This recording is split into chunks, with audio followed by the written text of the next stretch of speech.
100 जागा जिंकल्या तरच महायुती सत्तेमध्ये येऊ शकतं असं सावंत सरांचं म्हणणं आहे. साठे sir Bharatiya Janata पक्षाबद्दल party with difference म्हटलं जातं. मात्र ही या यादीवरती नजर टाकली तर तुम्ही जसं आता सांगितलं तसं श्रीजया चव्हाण आहे, प्रतिभा पाचपुते आहेत, त्याच्यानंतर अ, गणपत गायकवाड यांच्या पत्नीला तिकीट दिलेलं आहे. तर ही जी घराणेशाही जपण्याचा जो प्रयत्न केलाय, तो देखील भारतीय जनता पक्षाचं आता पद्धत बदलली आहे असं म्हणावं लागेल? घराणेशाही वगैरे या सगळ्या आहेत ना, या आता खूप जुन्या गोष्टी झालेल्या आहेत. म्हणजे भारतीय जनता पक्षाचे नेते बोलतात जेव्हा, काय माहितीये का, मेसेजिंग जे आहे ना, ते तुम्ही लक्षात घ्या. भारतीय जनता पक्ष जेव्हा घराणेशाही म्हणजे एस्पेशली मोदी किंवा शहा ज्यावेळेस घराणेशाहीविषयी बोलत असतात ना, त्यावेळेस ते काय बोलत असतात, ते असं म्हणत असतात की गांधी घराण्याची जी घराणेशाही आहे, तर त्यांना असं सांगायचं असतं की हा सगळा देश हा गांधी, इंदिरा गांधी, राहुल गांधी, राजीव गांधी यांनी आपल्या ताब्यात ठेवलेला होता आणि सगळी काँग्रेस ही त्यांना गहाण पडलेली होती आणि त्याच्यामुळे या सगळ्या देशाचं जे काही वाईट झालेलं आहे ते त्याच्यामुळे वाईट झालेलं आहे, त्या सगळ्या ह्याच्यामध्ये. आता हा मेसेज त्यांनी, हा जो संदेश आहे तो त्यांनी आपल्या कार्यकर्ते आणि मतदारांपर्यंत पूर्णपणे खालपर्यंत पोहोचवलेला आहे, हे लक्षात घ्यायला पाहिजे. आणि ज्या ज्या वेळेस ते घराणेशाहीचं बोलतात ना, त्यावेळेस ते त्याबद्दल बोलत असतात, गांधींच्या घराणेशाहीबद्दल बोलत असतात आणि त्याच्या अनुषंगाने काँग्रेसमधल्या थोड्याफार घराणेशाहीविषयी बोलतात, पण त्यांना मुख्यतः गांधींच्या घराणेशाही बोलायचं असतं. आणि त्याच्यामुळे काय आहे की इतर पक्षांमधली जी घराणेशाही आहे आणि अर्थातच भारतीय जनता पक्षामधली जी घराणेशाही आहे, त्याच्याकडे लोकांनी फार लक्ष देऊ नये किंवा त्याच्याविषयी काही विचार करू नये, असंच एकूण सगळं वातावरण असतं आणि लोकही त्याच पातळीला विचार करतात. आता साधी गोष्ट आहे, रावसाहेब दानवेंचा मुलगा संतोष दानवे तो रिंगणात आहे. म्हणजे श्रीजया चव्हाण काल आल्या, अशोक चव्हाण, आणि ती पुन्हा काँग्रेसमधनच आल्या. तर त्यामुळे काँग्रेसमधनं बबनराव पाचपुते हे राष्ट्रवादीमधनं आलेले. त्यांच्या याला दिली तर ते काँग्रेसचीच घराणेशाही म्हणून हे सुद्धा सांगायला कमी करणार नाही.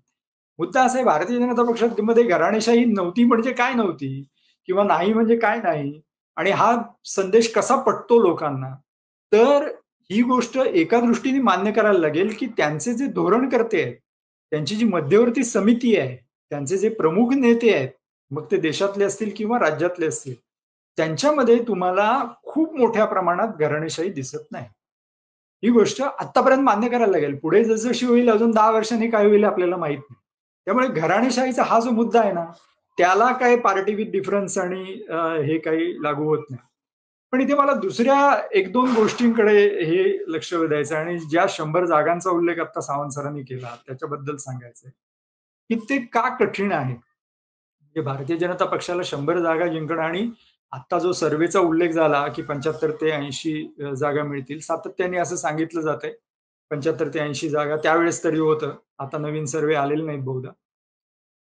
का असं असावं, याचं कारण असं आहे की भारतीय जनता पक्षामध्ये खूप मोठ्या प्रमाणात वेगवेगळ्या प्रकारची नाराजी आहे. म्हणजे आता मी पुण्यातलं उदाहरण देतो. पुण्यामध्ये चंद्रकांत पाटील एक कोथरूडमधनं उभे आहेत, तर तिथे त्यांच्याविषयी एकतर ते परके आहेत, बाहेरचे आहेत, ही एक नाराजी आहे. दुसरी गोष्ट म्हणजे ते काम करत नाहीत, त्यांनी मेधा कुलकर्णींचं तिकीट काढून घेतलेलं आहे, अशी दुसरी नाराजी आहे. त्याला जातीचा पण पदर आहे, म्हणजे कोथरूडमध्ये खूप मोठ्या प्रमाणात ब्राह्मण मतदार आहेत आणि चंद्रकांत पाटील हे मराठा आहेत, ते बाहेरचे आहेत.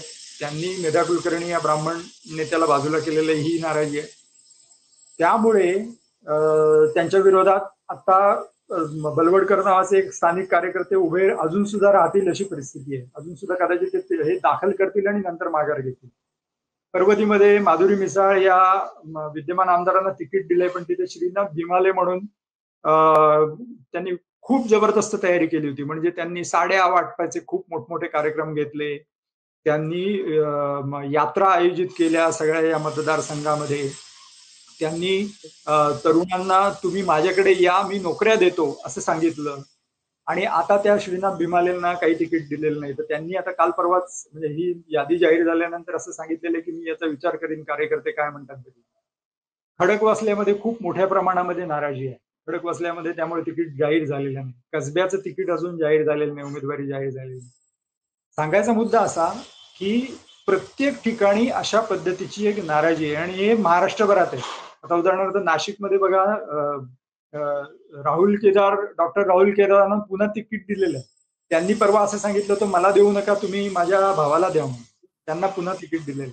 याच पद्धतीने म्हणजे तुम्हाला कुठलाही जिल्हा घेतलात, त्या सर्व जिल्ह्यांमध्ये तिथे तिथे प्रचंड प्रमाणामध्ये एक असंतोष आणि नाराजी त्यांच्याच पक्षामध्ये तयार झालेली आहे. याचं कारण भारतीय जनता पक्षाच्या कार्यकर्त्यांमध्ये आता अस्वस्थता वाढायला लागलेली, की यांना 2-2, 3-3 वेळा दिलंय आणि आमचं काय. मला असं वाटतं की हे पूर्वी कसं होतं, इतके दिवस सत्ता नव्हती, म्हणजे ही भारतीय जनता पक्षाची सत्तेची कितवी टर्म आहे, तिसरी टर्म. मध्ये खंड तिसरी पडला होता, टर्म. म्हणजे हा नाही, आता 14-19 आणि त्याच्यानंतरची तिसरी, म्हणजे आता जातील तिसऱ्या टर्म मध्ये. याच्या पूर्वीची सत्ता कधी होती? 95 साली होती. 95 ते 2000 अशी एक सत्ता झाल्यानंतर मध्ये खूप मोठा गॅप पडला. त्याच्यानंतर मध्ये काही सगळा विरोधाचाच मामला होता त्या सगळ्या ह्याच्यामध्ये. आता या 2 टर्म झाल्या आणि तिसऱ्या टर्म मध्ये जात असताना आपल्याला अजून किती काळ वाट बघायची, अशा पद्धतीची एक जी अस्वस्थता सर्व स्तरांवर आणि सर्व जिल्ह्यांमध्ये आपल्याला बघायला मिळते.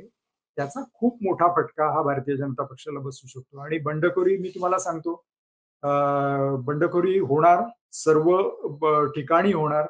किमान किमान एक 15-20 ठिकाणी लोक काम तरी करणार नाहीत किंवा बंडखोरी होणार, म्हणून भारतीय जनता पक्षाला पाय मागे येईल, अशी आपण 23 नोव्हेंबर नंतर कदाचित चर्चा करू, असं मी तुम्हाला सांगतो.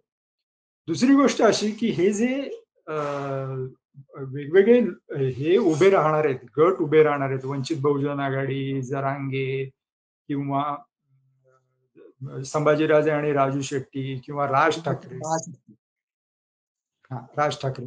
आता याच्यामध्ये कसं आहे, राज ठाकरे यांचा मुंबईमध्ये शिवसेनेची मतं काटायला वापर केला जाऊ शकतो, हे अगदी क्लिअर कट आहे, म्हणजे त्याच्यामध्ये काही अडचण नाही. पण हे जे बाकीचे गट आहेत, जरांगे असतील किंवा हे असतील, याच्यामध्ये इतके दिवस भारतीय जनता पक्षाचा आविर्भाव असा होता की आपण हे सगळं मॅनेज करू शकतो. आणि अगदी अलीकडपर्यंत म्हणजे जरांगेंची भाषा गेल्या 4-1 महिन्यात बदलली, म्हणजे खूप मोठ्या प्रमाणात त्यांनी भारतीय जनता पक्षावर टार्गेट करायला सुरुवात केली. तोपर्यंत ते टार्गेट त्या पद्धतीने करत नव्हते. तर त्याच्या पूर्वीपर्यंत भारतीय जनता पक्षाचा आविर्भाव असा होता की आपण हे दोन्ही सगळंच मॅनेज करू शकू आणि हे सगळा जो हे आहे तो आपण महाविकास आघाडीवर उलटवू शकू. आपल्याला आठवत असेल की मराठा आरक्षणाच्या संदर्भात एक साधारण महिना 1.5 महिन्यापूर्वी ज्यावेळेस हे प्रकरण भारतीय जनता पक्षावर खूप मोठ्या प्रमाणात शेकायला लागलं, त्यावेळेस असा प्रचार सुरू झाला महायुतीकडून की जाऊन तुम्ही महाविकास आघाडीच्या नेत्यांना विचारा की ते आरक्षण देणार आहेत का. आणि म्हणून मातोश्रीवर मुस्लिमांना पाठवलं गेलं, आरक्षणाचं आमच्या काय करणार, किंवा वक्फ बोर्डाच्या प्रश्नाचं काय करणार, किंवा शरद पवारांना विचारा म्हणून सांगितलं गेलं. सुप्रिया सुळेंची गाडी अडवण्यात आली, त्यांना कार्यक्रमात विचारण्यात आलं, रोहित पवारांना विचारण्यात आलं. तर त्यावेळेस त्यांना असं वाटत होतं की आपण हे सगळं उलटवू शकू, म्हणजे मराठ्यांचा रोष हा आपण महाविकास आघाडीवर उलटवू शकू. त्याच पद्धतीने वंचित बहुजन आघाडीचा त्यांना असं वाटत होतं की आपण त्यांना स्वतंत्ररित्या लढायला सांगून त्यामुळे महाविकास आघाडीची मतं कमी करू शकू. आता महादेव जानकर स्वतंत्रपणे लढणार म्हणून त्यांनी घोषणा केलेली आहे. त्याच्यामधलं गणित सुद्धा हेच आहे की ते जे धनगर मतं घेतील ठिकठिकाणी जी काय असतील ती महाविकास आघाडीची कमी होतील, हे गणित आहे. तर आता त्यांच्या हे लक्षात आलेलं आहे, लक्षात घ्यायला पाहिजे की सगळ्या ठिकाणी हा हिशोब तशाच पद्धतीने आकाराला येईल असं नाही. म्हणजे वंचित बहुजन आघाडी, संभाजीराजे, राजू शेट्टी किंवा जानकर किंवा बाकीचे आणखीन जरांगेचा प्रश्नच येत नाही, जरांगेंची केसच स्वतंत्र आहे की ते महाविकास आघाडीच्या बाजूनी आणि महायुतीच्या विरोधातच बोलतायत सध्या. तर हे जे बाकीचे लोक आहेत त्यांचे जे स्वतंत्र उमेदवार उभे राहणार आहेत, त्याच्यामुळे निर्णायकरित्या महायुतीलाच फायदा होईल आणि महाविकास आघाडीचीच मतं हमखासरित्या कापली जातील, याची गॅरंटी देता येऊ शकत नाही, हे लक्षात घ्यायला पाहिजे. असं कोणी सांगू शकत नाही. म्हणजे 4 मतदारसंघात एक प्रकार घडेल, कदाचित महाविकास आघाडीची मतं कापली जातील, पण आणखीन 2-3 मतदारसंघात कदाचित भारतीय जनता पक्षालाच फटका बसेल. मला असं वाटतं की 288 जे संघ आहेत, ते 288 मतदारसंघांच्या निवडणुका या 288 पद्धतीने होतील या सगळ्या ह्याच्यामध्ये. आणि हे सगळं झाल्यामुळे काय झालेलं आहे की भारतीय जनता पक्षाचं जे बॅकफुटवर का आहे किंवा आत्मविश्वास कमी का झालेला आहे, तर वेगवेगळ्या कारणामध्ये हे पण एक कारण आहे.